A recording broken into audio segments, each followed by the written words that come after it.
তুমিও কম না, কয়দিন যাইতে না যেতে বয়ফ্রেন্ড কেন? আরে আপু আপনি হচ্ছেন ভুল বুঝতেছেন, আমার বয়ফ্রেন্ড ছিল সেই কলেজ লাইফে আমি রিলেশন করছি।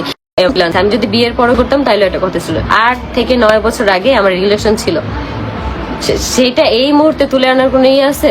ও তো প্রেম করছে লিজান, তারপর হইতেছে আরো রবিন, আরো কয়েকটা ছেলের সাথে। সবসময় বলতো আমি রবিনকে অনেক ভালোবাসি। 3 দিন 4 দিন ধরে আমাদের ঝগড়াটা চলতেছে। সেদিন সকালবেলা আমরা ঘুম থেকে উঠে, আমরা তো আবার ঘুম থেকে উঠি দুপুরবেলা, তো সেটাই আমাদের কাছে সকাল। তো ঘুম থেকে উঠেই তিশা বেডরুম আলাদা করতেছিল, তো সবাইকে দিয়ে বলতেছি নবাবজাদিরে ডাক দে, বেডরুম আলাদা করব। মানে নানান ধরনের খারাপ খারাপ ইঙ্গিত করে কথা বলতেছিল। তখন আমি আর ওর সাথে কথা যাইনি। তখন আমি আমার হাজবেন্ডকে ডাক দিছি যে আমার সাথে একটু আসো কথা বলো। তখন আমি আমার হাজবেন্ডকে ডাক দিয়ে বলতেছি যে কিভাবে কি করতে চাচ্ছে, বেডরুম যে আলাদা করবে, তুমি কি একদিন আমার সাথে ঘুমাবে একদিন ওর সাথে ঘুমাবে এইভাবে? বলতেছে আমি জানি না, আমাকে কেন প্রেশার দিতেছো, আমাকে মেন্টালি প্রেশার দিতেছো, টর্চার দিতেছো, এরকম জোরে জোরে কথা বলছে। তখন আমি বেডরুম খুলে আমি বলে তিশাকে ডাক দাও, তিশাকে ডাক দিছি। তিশা আমাকে বলতেছে কেন আমার হাজবেন্ডকে তুই মেন্টালি প্রেশার দিতেছিস, মানসিক ভাবে তো শেষ হয়ে যাচ্ছে তোর জন্য দিন দিন, এরকম ভাবে আমাকে কথা বলতেছে। পরে আমি বলতেছি যে আমি ওর কাছে একটা কথা জিজ্ঞেস করলেও যদি এটা খারাপ হয় বা মেন্টালি প্রেশার দিই তাহলে আমি এখানে থাকবো না। এই কথাটা বলার পরে হাত হচ্ছে আমাকে 2টা থাপ্পড় মারছে। আমি বলছি যে আবার বলতেছে যে এত উঁচু গলায় কথা বলতেছে, 2টা থাপ্পড় মারো, আমাকে থাপ্পড় মারো। তখন আমি হাত টান দিয়ে বলছি যে হ্যাঁ থাপ্পড় মারো, আমাকে মারো। তখন হচ্ছে সেই হাত ধরাতে তার হাতে শিলি ছিল, ব্যথা পেয়েছে, কিন্তু এটা আমি ভুলবশত আর কি, আমার খেয়াল ছিল না তখন রাগের মধ্যে। তারপর হচ্ছে আমাকে 2টা থাপ্পড় মারে। আর যখন আমি থাপ্পড় মারার পরে আমি বলছি যে আমি থাকবো না, আমি যখন অন্য রুমে যাইতে চাইছি তখন আমাকে জোর করে হাতটা ধরে তারপর হচ্ছে আমার চুল ধরে আগে টান দেয়, তারপর হচ্ছে 3-4টা থাপ্পড় মারে। এতদিন কেমনে ছিলা তুমি আপু? তিশার ভাব দেখলেই উঠে যায়। আপু এতদিন আমি অনেক থাকার চেষ্টা করছি। আমি যখন প্রেগনেন্ট হই তখন থেকে আমি মানে অনেক চেষ্টা করছি যাতে আমার বাবুটা মানে বাবা ছাড়া না হয়, অনেক চেষ্টা করছি। যখন থেকে আর পারতেছি না তখন আইসা পড়ছি। এতদিন তোমাদেরকে আমি কোনো কিছুই বলি নাই। আমি চাইছি যে কোনো ঝামেলা না হোক, কোনো ঝামেলা যাতে না হোক। আমাকে লাস্টের দিন আসার সময় আমার চুল ধরে মারছে, থাপ্পড় দিচ্ছে, আহাত আমাকে মারছে। ওই বাসার একটা মানুষও আমাকে আটকায় নেই, ওদের আটকায় নেই যে ওকে মাইরো না। সব হলো ওদের 5-8টা থাকে সবগুলাই। ইরফান বলো, জিহাদ বলো, সাইমন বলো, তারপর সামি, মুনতাহা, সব। একটা মানুষ আটকাইতে আসে নাই। একটা মানুষের যদি আটকাইতে আসতো তাহলে আমি মনটার বুঝ দিতে পারতাম না যে এই মানুষটা ভালো, এই মানুষটা মানে মায়া দরতা আছে। একটা মানুষ আটকাইতে আসে নাই। ইরফানের মা ছিল সেইখানে, সেও আটকাইতে আসে নাই। আমার গায়ে হাত না তুললে আমি কখনোই আসতাম না ওই বাসা থেকে, কোনোদিনও আসতাম না।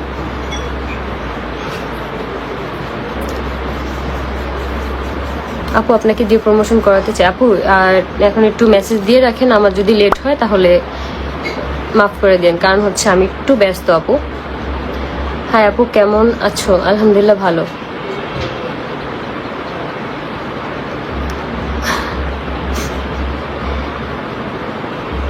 দীপার সাথে কথা বলো। দীপার সাথে আমার কথা বলার মতো কোনো ওয়ে নেই, কারণ দীপার সাথে হচ্ছে আমার ননাসের সাথে কথা হয়। আমি চাই না যে আমার ননাস এখানে জড়াক কোনো কিছুতে, আমার শ্বশুরও জড়াক আমি চাই না, কারণ আমার শ্বশুর অনেক ভালো মানুষ।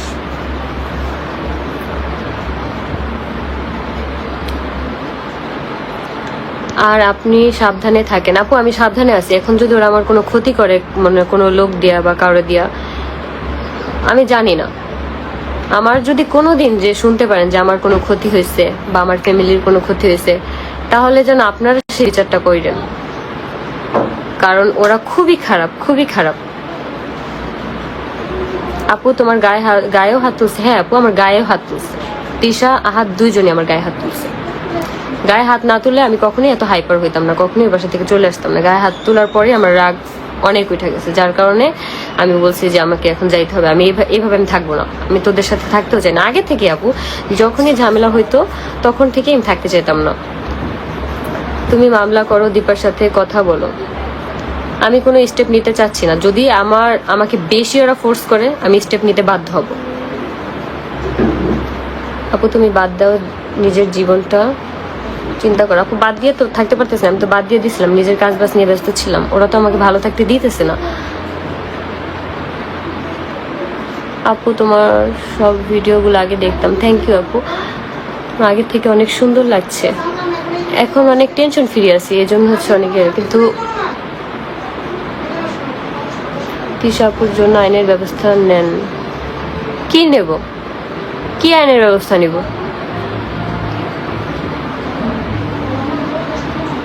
মিথ্যাবাদীগুলা আমার জীবনটা শেষ করে দিচ্ছে। 2টা বছর আমার জীবনটার মধ্যে কিচ্ছু নাই।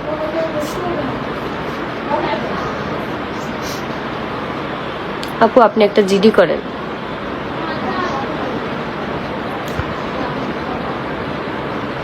তিশাকে নিয়ে কেউ কমেন্ট করলে রিপ্লাই কে দিত? সত্যি তুমি রিপ্লাই দিতে? না আপু, আমার হাত থেকে ফোন নিয়ে যে আমার হয়ে ও রিপ্লাই দিত। ও বাসার প্রত্যেকটা মানুষের সাথে সেম কাজ এগুলো করে। ওকে নিয়ে কেউ খারাপ কথা বলে সে নিজের আইডি থেকে রিপ্লাই দিত না, সে হচ্ছে আরেকজনের আইডি থেকে গিয়ে অকথ্য কুকথ্য ভাষায় গালাগালি করতো। সত্যি কখনো চাপা থাকে না, মানুষকে ধোকা দিয়ে ঠিক না। কি বলবো আপু, আমার কিছু বলার নাই, কোনো কিছু ইয়া করার নাই।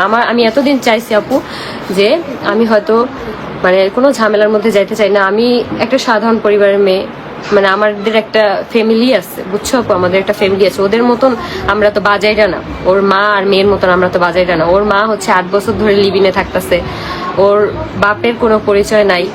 ওর বাপ 4 থেকে 5টা মানে এমনি বাপ। হচ্ছে বিদেশে থাকে, সেই বাপরে কোনোদিন দেখাতে পারছে আজকে পর্যন্ত? যদি দেখাতে পারে তাহলে হচ্ছে আমি আর কি বলবো, আমার কোনো বলার কোনো ভাষা নেই। যদি দেখাতে পারে। আর সানিমের আব্বুরে দেখায় না, কারণ সানিমের আব্বুর মনে হয় আরেকটা সংসার আছে, যার কারণে সানিমের আব্বুরে দেখায় না। ওর মা হচ্ছে সবসময় ওদের বাসার অ্যাড্রেস হাইড করে রাখে সবসময়। আমি যখন চলে আসছি, আমাদের মধ্যে যখন ঝামেলা চলতেছে ওর মাকে নিয়ে, তখন একটু টুকটাক ঝামেলা, তখনই ওদের বাসার অ্যাড্রেস চেঞ্জ করছে যাতে করে ওর মাকে কেউ খুঁজে না পায়। হাই, কেমন আছো তুমি? ভালো আছো? ওরে বাবার বন্ধু। বাবু কেমন আছে? বাবু আলহামদুলিল্লাহ ভালো আছে। ইভেন আমার ছেলের পর্যন্ত খরচ দেয় না। আমি জাস্ট এতটুকু বলবো, আমার ছেলের খরচ যেন মাসে মাসে দেওয়া হয়। আমি আমার ছেলেকে দেখা থেকে কারো বঞ্চিত করি না। আমার ছেলেকে যখন মন চায় তখন দেখবে। এটা নিয়ে আমার কোনো সমস্যা নেই, কোনো কিচ্ছু নেই।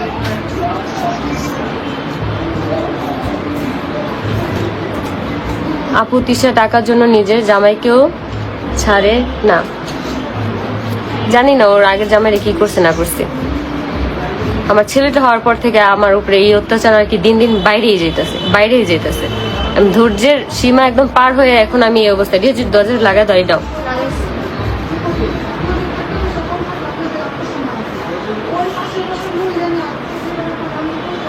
তুমিও কম না, কয়দিন যাইতে না যেতে বয়ফ্রেন্ড কেন? আরে আপু আপনি হচ্ছেন ভুল বুঝতেছেন। আমার বয়ফ্রেন্ড ছিল সেই কলেজ লাইফে আমি রিলেশন করছি।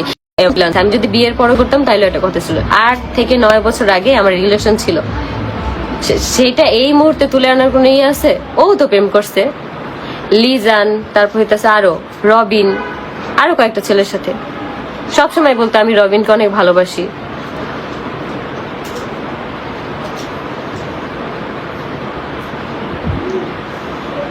অনেক দোয়া রইল আপু আপনার জন্য। থ্যাংক ইউ আপু, দোয়া করেন। তিশা একটা ডাইনি না, ও একটা 3rd ক্লাস, পুরো একদম 3rd ক্লাস। ও মানুষকে বলে না বস্তি ও নিজেকে শক্ত করে। আপু আমি নিজে যথেষ্ট পরিমাণ শক্ত আছি। আপু আহাদের বোনকে নিয়ে কিছু বলো। আহাদের বোন যথেষ্ট পরিমাণ ভালো, সে আমাদের আগেও নাই পিছনে, এসব ঝামেলার মধ্যেই নেই। সে মানুষটাই অন্যরকম ভাই, সে মানুষটাই অন্যরকম। সে যথেষ্ট তার মানে পার্সোনালিটি মেনটেন করে চলে। ওদের মতন বাজাইরা না, এরকম এক কথায় বলতে গেলে একদম বাজাইরা।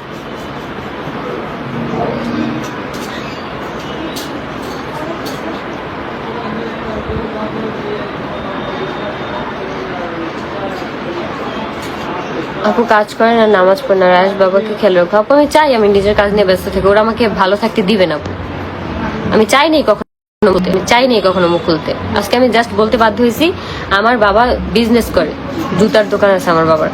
বলে আমার বাবাকে নাকি জুতার দোকান থেকে তাড়াই দিছে। আমার বাবা তো লাস্ট 8 বছর ধরে তো কোনো দোকানেই কাজ করে না। আমার বাবার সবসময় নিজেদের দোকান ছিল। আমার বাবার মানে নিজের, সে আমার বাবার ব্যবসাটা ছোট হোক কিন্তু সে নিজেই আর কি মালিক ছিল। তা আমার মা নাকি ওই পরকিয়া করছে দোকানদারের সাথে, এরকম কোনো রেকর্ডই নাই। ও দোকানদারের মালিকের সাথে নাকি আমার বাপে পরকিয়া করছে। কি ফালতু তিশার মানে এত খারাপ স্বভাব।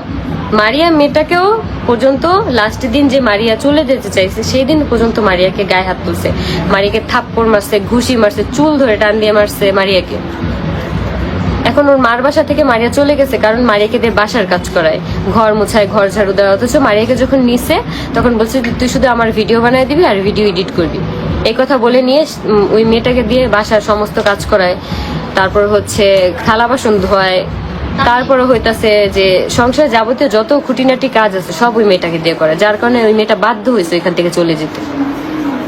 তারপর মৌকে আমি বলে নিয়ে আসছি যে মৌ হচ্ছে তিশার অ্যাসিস্ট্যান্ট হিসাবে আসবে। আসার পরে মৌকে দিয়ে বাচ্চা পালাইছে, ফিটার ধোয়াইছে, মৌ মানে বাবুদের জামা কাপড় ধোয়াইছে, রুম গুছানোর থেকে শুরু করে সবকিছু করাইছে। অথচ মৌর সাথে আমার কথা হয়েছে মৌ তিশার অ্যাসিস্ট্যান্ট হিসাবে কাজ করবে। মৌকে আমি নিজে নিয়ে আসছি। তিশা তখন বলছে আমার অ্যাসিস্ট্যান্ট আমার সাথে সাথে থাকবে, আমার কখন কি লাগবে এনে দিবে না দিবে সবকিছু করবে। বাচ্চা পালার কোনো কথাই ছিল না।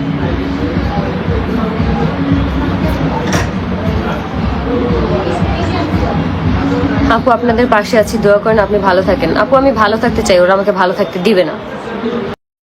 আখির বাবা অনেক ভালো মানুষ, আখির মা অনেক ভালো।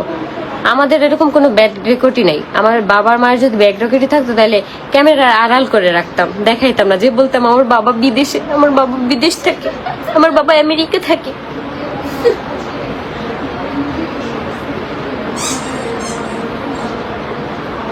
হ্যাঁ তিশার এক্সট্রা বাবার কোনো অভাব নেই, অনেক বাবা। আমার একটা টিস্যু দে তোর, আমার একটা ভিজা টিস্যু দে, আমার মুখটা যেন কেমন লাগতেছে, লোশন হাতে দিতে দিতে মুখেও দিয়া লাইছি, একটু দে। মানে এসব কথা না বললে কিভাবে ভাইরাল হবে তিশা, এই জন্য এগুলো বলা শুরু করছে।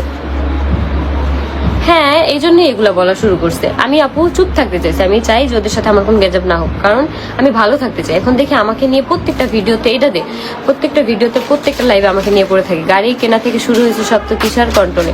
হ্যাঁ সব তিশার কন্ট্রোলে, সব তিশার কন্ট্রোলে, সবকিছু এভরিথিং। আসেন আল্লাহ কত লাইছে, থুইয়া দে থুইয়া দে।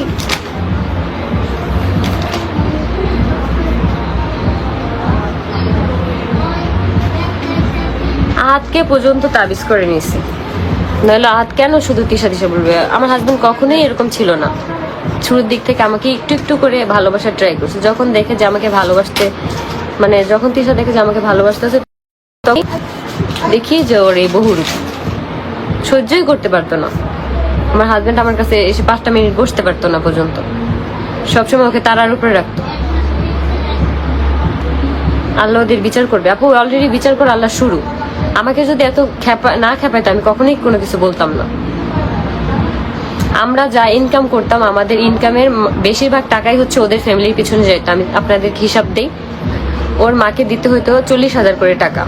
তারপর হইতাছে ও যে বলে আমার বাবাকে 20,000 করে টাকা দিছে, ওর মাকে আমরা অনেক আগে থেকে 40,000 করে টাকা দিই। আমার বাবাকে জাস্ট 1 মাস 30,000 টাকা দিছে, আর ঈদের সময় 1 মাসে 1 লাখ টাকা দিছে। সেটা আমাদের মধ্যে কথা ছিল যে ওর মাকে 5 লাখ টাকা দিয়ে চুরি কিনে দিবে, আমার বাবাকে 3 লাখ টাকা দেওয়ার কথা ছিল, আর আমার শ্বশুরের ফার্মেসিটা ঠিক করে দেওয়ার কথা ছিল। কিন্তু ওই সময় আমার বাবাকে 1 লাখ টাকা দেওয়ার পরে আর কোনো টাকা পয়সা দেওয়া হয়নি। ওর মাকে ফার্স্ট হচ্ছে চুরি কিনে দিছে, অনেক আগে থেকে 40,000 টাকা করে খরচ দেওয়া হয়তো। আমার বাবাকে যেই মাসে 1 লাখ টাকা দিছে সেই তিশার মাকে হচ্ছে 1.5 লাখ টাকা দেওয়া হয়েছে। ওর মা নাকি কিসের কেস চালায়, সেই কেস চালানোর জন্য হচ্ছে ওর মাকে 1.5 লাখ টাকা দেওয়া হয়েছে। আর আমার শ্বশুরের ফার্মেসিটা তো আজও পর্যন্ত ঠিক করে দেওয়া হয়নি, বাট কথা ছিল যে ঠিক করে দিবে, বাট দেওয়া হয়নি। আমি আমার আইডিতে পোস্ট দিছি হাতকে নিয়ে, মানে আমার সবকিছু লিখছি। ওইখানে তিশার মা ফোন দিয়ে বলে যে তুই একটু ওইখানে লিখে দে যে আমি তোদের কাছ থেকে ফার্নিচার কিনে নিছি, আর হচ্ছে একটু লিখে দে যে তিশার বাবারেও আহাদের বাবারেও হচ্ছে 3.5 লাখ টাকার মার্কেট করে দিছে। এটা লিখার ভুল বুঝতেছে। ওরে বাবারে আমার আসছে, ভুল বুঝতেছে তাহাকে। তাহা হচ্ছে 8 বছর ধরে লিভ ইন সম্পর্কে আছে, তাকে ভুল বুঝতেছে।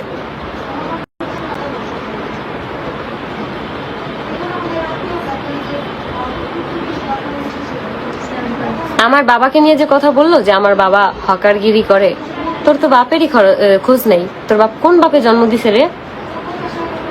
যেই বাপ জন্ম দিছে সেই বাপ তো আমাদের সাথে থাকতো। রাজনীতি করে আমাদের বাসায় পলাতক ছিল, আমাদের যে আমরা যেই ফ্ল্যাটে থাকতাম তার উপরতলায় পলাতক ছিল, এই জন্য হচ্ছে ওই ফ্ল্যাটে ওই সবসময় আটকে থাকতো। ওই বাপের পর্যন্ত, ওই বাপের বাসার খুচরা মুদি বাজারটা পর্যন্ত আমাদের বাকি দোকান থেকে নিয়ে যেত। আর ওই বাপে তো সবসময় আমাদের কাছ থেকে নিতে চেয়েছে। তারপর হইতেছে তিশার ছেলেকে হচ্ছে সব সময় এই যে চিপস বিস্কিট হাবিজাবি অনেক খরচ দিত তিশার ছেলেকে, এগুলো সব কিনা কিনা কুরিয়ার করে পাঠাতো। ঈদে তিশার ছেলেকে মনে হয় 9-10 সেট ড্রেস আপ দিছে, জুতা দিছে 2-3 জোড়া, অথচ এখানে দীপার মেয়েকে দিছে দুইটা ড্রেস দিছে আর 2 জোড়া জুতা দিছে। কেন? ওখানে ইনকামের মেইন সোর্স হচ্ছে আহাদ, কেন ওকে আহাদের একটা মেয়েকে কম দেওয়া হলো? আমি দিতে বলছি, হ্যাঁ আমি দিতে বলছি, আমি কম দিতে কইছি। এটাই তো কইবেন বানাইয়া নাটক বাস। মুখটা খারাপ হইতাছে খালি লাইভে দেখে, মুখটা খারাপ করলাম না। ওর ছেলেরে ওর যে জন্ম দিয়ে হালাইত হয়েছে যে ছেলের, এই ছেলের আইনা এখন আহাদের দত্তক নেব যাতে আহাদের বাপের সব জায়গা সম্পত্তি পায়। এই জন্য আমি আমার শ্বশুরের সাথে কেন কথা বলি, এই জন্য হচ্ছে আমি নাকি জায়গা সম্পত্তির জন্য কথা বলি। আমাকে ফোন দিয়ে বলে জায়গা সম্পত্তির জন্য কথা বলেছে আমার শ্বশুরের সাথে। আহাদের রক্ত আয়াস সব পাবে, তোর ছেলের দত্তক নেই হবো, তোর ছেলের সব পাইবো না, আর আমার শ্বশুর সব দিয়ে। আমার শ্বশুর এতই বোধাই একবারে।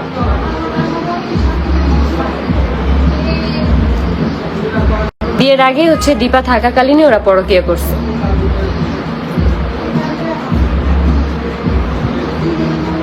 আমাকে বাধ্য করছে, ওরা এগুলা করতে আমাকে বাধ্য করছে। আমি চুপচাপ থাকতে চেয়েছিলাম, আমি চুপচাপ থাকতে পারতাছি না। একটু দাও, এটা লাগাই দাও। আগে ভিডিওগুলো দেখতে মনে করতাম তোমরা ওখানে সুখে নাকিকাপুর কাছ থেকে সব আসল ঘটনাগুলো জানতে পারতেছি দিন দিন। আমি যখন ভিডিও করতাম ওইটা ছিল স্ক্রিপ্টেড। আমি সারাদিন আমার মন মানসিক অবস্থা এত খারাপ ছিল, আমি সারাদিন কান্না করতাম। তিশার মা আর তিশা বলতো যে তুই সারাদিন যতই কান্না করস না কেন, কিন্তু ভিডিওতে যখন আসবি তখন তোর হাসি মুখ থাকতে হইব। তখন নাকি আমার হাসি মুখ থাকতে হইব। নাটক বাস। হাসি মুখ থেকে কি হইলো? সেটা আমার পোলাটারে তো আমি সবকিছু থেকে বঞ্চিত করলাম। আমি চাই যে আমার পোলার সব ভরণ পোষণের দায়িত্ব নেক, নাইলে এই পরিণাম খুবই খারাপ হবে, খুবই খারাপ হবে, মানে খুবই খারাপ হবে।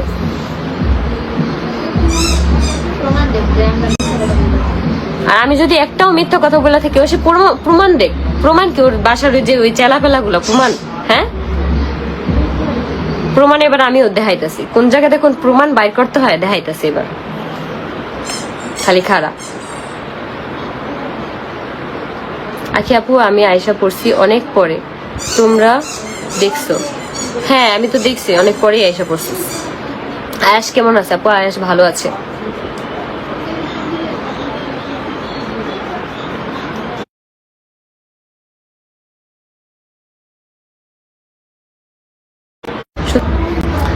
শুধু কি তিশা খারাপ, রাতুলও কম খারাপ না। রাতুল মানে আহাত, হ্যাঁ জানি রাতুল মানে আহাত।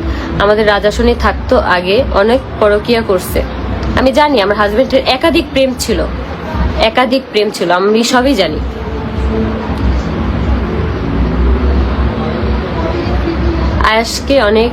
আয়াসকে আনো দেখি আপু। আয়াস হচ্ছে খালি গায়ে আমার মনটা। Love you Api, love you two. আপু 203 নিয়ে যখন ভয়েস আপলোড দিত তখন ভয়েস গুলো কি তিশা শিখাই দিত? হ্যাঁ আমি দিতে পারতাম না, যার কারণে শিখাই দিত। এখন শিখতে শিখতে অনেকটা পারি। এখনো আমার কথাগুলো কিন্তু অনেক থতলায়, যে এটা তোমরা হচ্ছে আমার ভয়েস দেওয়া ভিডিও দেখলেই দেখতে পারবা। আমার কমেন্ট পড়েন টুটুলের সংসার। আপু এই যে পড়ছি তোমার কমেন্ট। হ্যাঁ আপু, তখন হচ্ছে সেই ভয়েসগুলো আমাকে শিখিয়ে দিতে। এমনও দিন গেছে ভয়েস দিতে দিতে মনে করো 4-5 বার করে দিতাম, তারপর হচ্ছে দেওয়া একদম ঠিক হতো। আমি হচ্ছে এখন লাইভটা শেষ করব। আপু ওদের স্বামী স্ত্রী কি জিন সত্যি ধরছিল? আমি যখন জিন ধরছিল তখন তারপরেই তো আমি চলে আসলাম। আমি জানি না এটা কি আসলেই নাটক সাজানো নাকি সত্যি। কারণ যদি সত্যি হয়ে থাকে তাহলে কখনোই শাড়ি পরতো না, কখনোই এত জায়গায় ঘুরতো না। কক্সবাজার গেল তখন কি জিন, কি তখন কি ইয়াতে রিটায়ার্ডে গেছিল জিন? যখন বৃষ্টিতে ভিজছে তখন কি জিন রিটায়ার্ডে গেছিল? ছুটিতে গেছিল জিন। নাটকের জায়গা পায় না। নাটক এবার ছুডাম, ঠিক মতন নাটক ছুডাম। এবার আমার বেশি চেতাইছিস না, খেপাইছিস না, এবার নাটক দেখবি। কতবার সাহস আমার গায়ে হাত তুলছিস? আমার বাপ মারে পর্যন্ত আমি বলিনি যে আমার গায়ে হাত তুলছিস। আমি চাইনি এত ঝামেলা।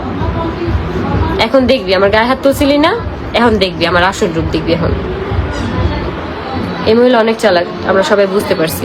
অনেক চালাক মানে ওর মা আর মেয়ে বহুত চালাক, দুরন্তর চালাক। এক কথায় বলতে গেলে ছেলে ধরা ওরা, ওর মা আর মেয়ে। ওর মারও কোনো জামাই ঠিক নাই, আর ওর কথা তো বাদই দিলাম। ওর একটা বান্ধবী আছে যে ওই ইয়াতে থাকে, হাতির ঝিলের এখানে থাকে। আর এই বান্ধবীর কাছ থেকে আমি শুনছিলাম তিশা নাকি ওর জামাইয়ের সাথে পালায় গিয়ে বিয়ে করছে, অথচ আমার বলে যে ওর মায় নাকি ওর বিয়ে দিচ্ছে। ও নাকি অনেক উশৃঙ্খল ছিল, জায়গায় জায়গায় ধরা খেয়েছে, সেই বান্ধবী আমাকে বলছে। অথচ আমি তিশারে আজ পর্যন্ত বলিনি যে তোর বান্ধবী আমার আড়ালে তোর ব্যাপারে এইসব কথা বলছে।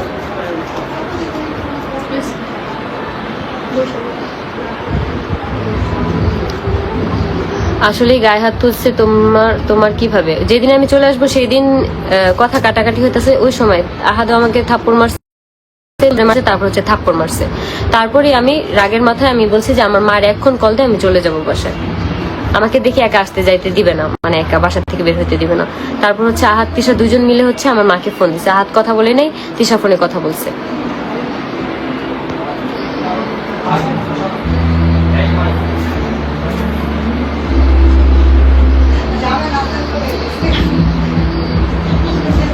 ওরা সবাই হয়তো তোমার লাইভটা দেখতেছে, দেখুক আমি কি কি ভুল বলতেছি, মিথ্যা বলতেছি, বলুক। কোনো সাহস আছে কথা বলার? আসবো না এতগুলা মিথ্যা সাজাইয়া ডায়েরিতে নোট করে তারপরে আইব না লাইভে। এবার নোট ছুটাইতেছি আমি, মিথ্যা আমি এবার ছুটামো ঠিক মতন। আপু তুমি জেনে বুঝে এই কাজ কেন করলে? আপু আমি তখন বুঝি নাই যে আমাকে দিয়ে এরকম ভাবে ভিউ ব্যবসা করবো। আমি জিনিস নিয়ে তো গেছি, হয়তো আমার বিয়ে হলে মানে তখন আমি অনেক ডিপ্রেশন ছিলাম যে একটু ভালো থাকবো হয়তো, মানে যেহেতু মাইনা নিছে আর ও মাইনা নিছে, মানে সব দিক থেকেই তো মানাই আর কি বিয়েটা হয়েছে। তখন ভাবছি যে ভালো থাকবো, কিন্তু যাওয়ার পরে দেখি যে আসল রূপ বের হয়ে গেছে।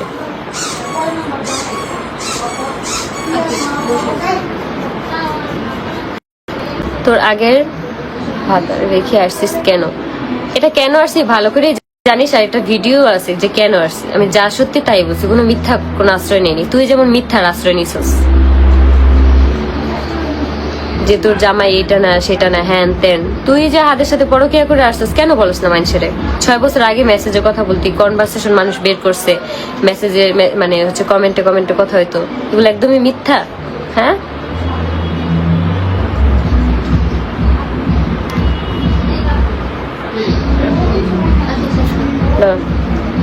আমি হচ্ছে এখন লাইভটা শেষ করবো, এখন হচ্ছে বাবুকে একটু সময় দিব, আমার বাবা আসছে, আমার বাবার সাথে কথা বলবো। সবাই ভালো থাকো, সুস্থ থাকো। আপু যেদিন আসলে সেদিন ঝগড়াটা কি হয়? সেদিন হচ্ছে আমাদের 3 দিন 4 দিন ধরে আমাদের ঝগড়াটা চলতেছে। সেদিন সকালবেলা আমরা ঘুম থেকে উঠে, আমরা তো আবার ঘুম থেকে উঠি দুপুরবেলা, তো সেটাই আমাদের কাছে সকাল।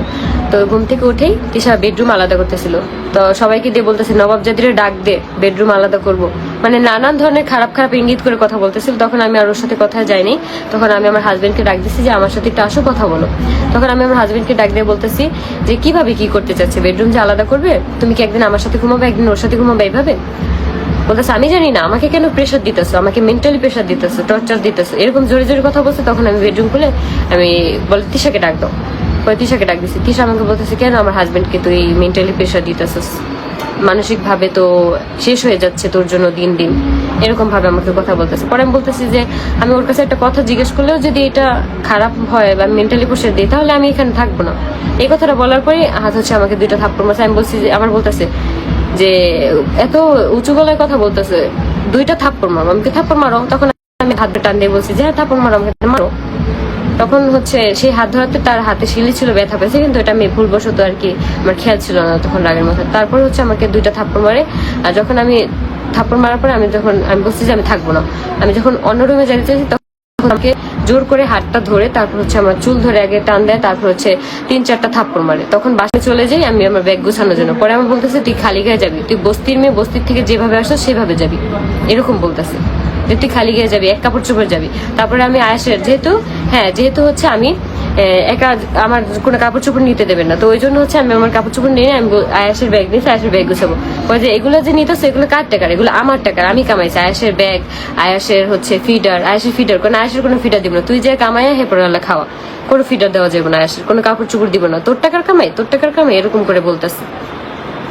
তারপর আমি আয়েশের কোনো কিছু গুছাই নি, তখন আমি বের হয়ে যেতে চাইছি, আমাকে বের হইতে জানি তোর আম্মু আব্বুর কল দিমু, তোর আম্মু আব্বু এসে তোকে নিয়ে কে নিবে। পরে বলছে যে আমার আম্মুর কল দিয়ে, তারপর আমার আম্মুর কল দিয়ে তিশা আমার আব্বুকে আসতে বলে, আমার আব্বু অসুস্থ থাকার কারণে যাইতে পারেনি, আমার আম্মুকে পাঠাইছে। তখন হচ্ছে আমার আব্বু আর কি আহাদের সাথে কথা বলতে চাইছে, কিন্তু আহাদ তখন কথা বলেনি। তখন তিশা বলে যে তোমার কথা বলা লাগবে না, তুমি কোনো কিছু কথা বলতে পারো না, ওর বাপে যা বলবো তাতেই গুল্লা যাই বাগো তুমি। তো বলে যে আহাদ অসুস্থ, আব্বা আহাদ কথা বলবে না। তো এই কথা বলে আমার বাবার থেকে কথা কাটায় নিচ্ছে।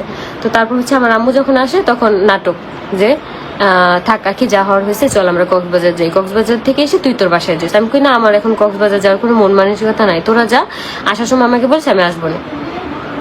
তো তারপরে হচ্ছে আমি আসার এই কথা বললা যখন আসছি, তখন হচ্ছে তারা মানে আমার আম্মু যখন আসছে তখন হচ্ছে তিশা ইমোশনাল ব্ল্যাকমেল করতেছে। তখন আমার আম্মু বলতেছে যে ও আমার বাসায় কয়েকদিন থাইকা আসুক, তুমি ইয়ে করো। পর বলতেছে যে না, এত কিছু বলার পর যাবি না, তাহলে থাক, যাওয়া লাগবে না। আমার আম্মুরে বলতেছে বস্তির একটা মেয়ে আনছিলাম, 3rd ক্লাস একটা মেয়ে আনছিলাম, আপনার মেয়ে আমাদের দুজনের জীবন শেষ করে দিছে। তখন আমার আম্মু বলছে যে তোমরা দুইজন যদি ওরা না আনতা, আমার আম্মু ভালো মতো বলছে, এইভাবেই বলছে যে তোমরা দুইজন যদি ওরা না আনতা, তাহলে তোমাদের জীবন কিভাবে শেষ করতো। কোটা দাও কেন, তোমারও তো আল্লাহ মেয়ে দিছে, তুমিও একদিন বুঝবা। আমার আম্মু অনেক কষ্ট থেকে বলছে, এই কথাটুকু জাস্ট বলছে। তখন তিশা যে মানে অন্য রুমে গিয়ে কি করলো, দরজা লাগাই দিছে, সে ফাঁসি দিবে, আত্মহত্যা করবে। তারপর হচ্ছে দরজা লাগাই দিয়েছে, তখন আর আমি ওয়েট করিনি ওইখানে। আমার আম্মু বলে চল বাসায় চল। তারপর এখান থেকে আমরা চলে আসছি। আসার পরে হচ্ছে মানে এরপরে অনেক 2-3 দিন পরে হচ্ছে ওই বাসার আর কি আপা আমার ইরফানের আম্মুর সাথে আমার সবসময় যোগাযোগ ছিল। এখন আম্মুর কাছে শুনতে পারি আহাদ যখন আসছে আধা ঘন্টা পরে, তখন হচ্ছে ওকে নাকি মানে অনেক খারাপ উদ্ধার করে, যে ফাঁসি দিয়ে দিতে নিছিল, তারপর উদ্ধার করে হচ্ছে তারা কক্সবাজারের জন্য রেডি হয়, কক্সবাজার যাবে। একটা মানুষ একদম ফাঁসি থেকে উদ্ধার করছে তাকে, তারপর নাকি তারা ব্যাগপত্র গুছায় কক্সবাজার গেছে। কোনোদিনও বিশ্বাস হয়? নাটক বাস একটা ফ্যামিলি।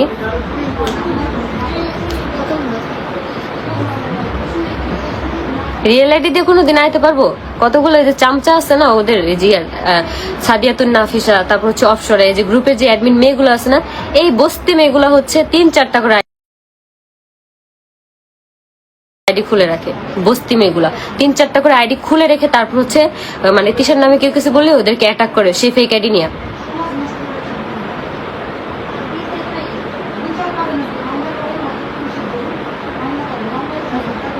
দাঁড়া, আমি হচ্ছে এখন লাইভটা শেষ করবো। তোমরা যদি আরো লাইভ চাও, যদি আরো কিছু জানা থাকে অবশ্যই বললো, আমি হচ্ছে রাতে লাইভ আসবো, দেখি যদি ফ্রি থাকি আমি। কারণ এখন হচ্ছে আমার প্রমোশনের আরো 2-3টা কাজ আছে, সেগুলো হচ্ছে আমাকে করতে হবে, বানাইতে হবে, কারণ সেই মানুষগুলো হচ্ছে আমাকে অ্যাডভান্স করে রাখছে।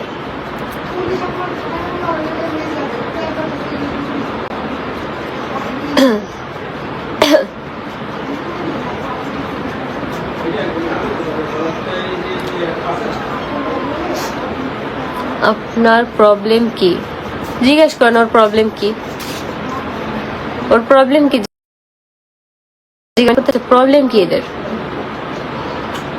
আমি সবগুলারই দেখে ছাড়বো, ওই বাসার সবগুলার আমি দেখে ছাড়বো। ইরফান, তারপর হচ্ছে জিহাদ, তারপর হচ্ছে রাজ, তারপর হচ্ছে ইরফানের আম্মু, সবাইকে দেখে রাখবো, সবাইকে। তারপর হচ্ছে ওই যে পেজের 2-3টা যে চামচি আছে, অপসরা, তারপর হচ্ছে সাদিয়াতুন নাফিসা, সবগুলাকে আমি দেখে রাখবো, সবগুলাকে। জাস্ট সময়ের অপেক্ষা, শুধু দেখি তোরা কি করস, আমি তারপর আর কি।